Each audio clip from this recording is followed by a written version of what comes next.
কোনো সীমা নেই। জোরে বলুন আল্লাহু আকবার।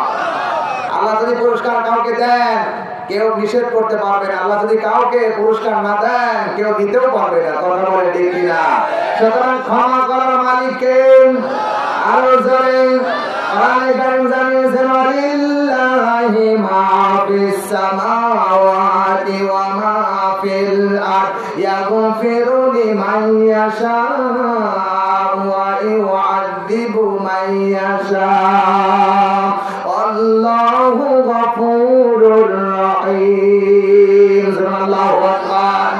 আল্লাহ বলেন সূরা ইমরান 3 নম্বর সূরা 4 নম্বর পারা 13 নম্বর উপরে 129 নম্বর আয়াত বলছেন আল্লাহ বলেন আকাশ আর জমিনে যা আছে সব কার। আর জোরে তিনি যাকে ইচ্ছা ক্ষমা করে দেন আর যাকে ইচ্ছা শাস্তি দেন।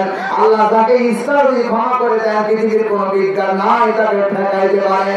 আল্লাহ যদি কাউকে শাস্তি দেন এই শাস্তি মওকুফ করতে পারে এমন কোন ক্ষমতাশালী আকাশের নিচে জমিনে নাই।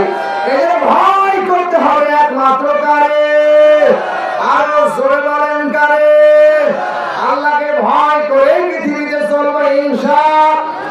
ইনশাআল্লাহ।